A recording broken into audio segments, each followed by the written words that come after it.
Okay, several people were asking me about Fujifilm's patented 300mm f4 that they're going to come out with, along with their 500mm f/6. And everybody was asking me about the DOE, diffractive optical element, that defines the 300mm f4 that Fujifilm's going to make. And diffractive optical element, the primary subclass, which is basically all of them, is a Fresnel. And here we have one of Nikon's best lenses. It's the 300mm f4e. PF stands for phased Fresnel. By the way, even Nikon calls it Fresnel. Some people try to correct me and say, no, it's Fresnel. It's Fresnel. Well, even Nikon calls it Fresnel. It doesn't matter if you call it Fresnel or Fresnel. Okay, both are correct. So this is the X-T4. This is the 300mm f4 Nikon.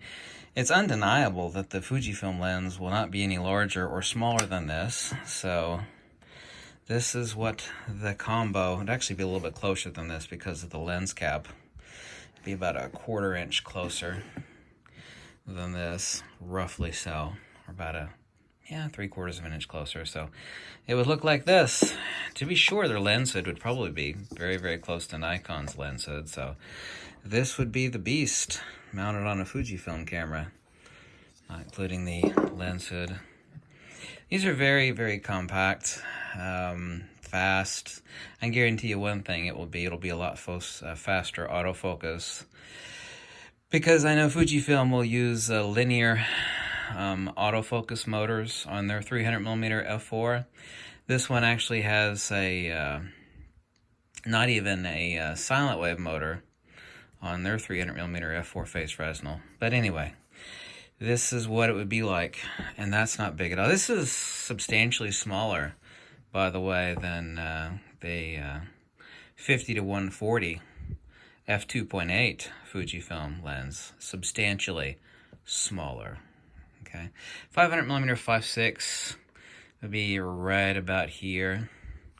But let's actually take the lens cap off, get it to where it would really be. So this would be the footprint, and that could actually cover this entire thing from fingertip to fingertip. It's not big at all. So that's what the size will be on the 300mm f4 Fujifilm lens that they filed the patent on. Some people say, well, that's just a patent filing. All Fujifilm's filed patents for the lenses have all come true except for one, and that was due to a redesign because it was so large. That was the 120mm macro Fujifilm, which was redesigned, and they went with an 80mm.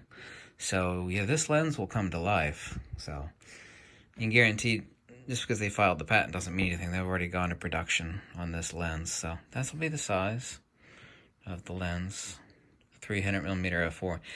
Yeah, diffractive optical element basically is going to be a Fresnel lens, just like this 300mm f4 Nikkor. Okay? Thanks for watching. Bye.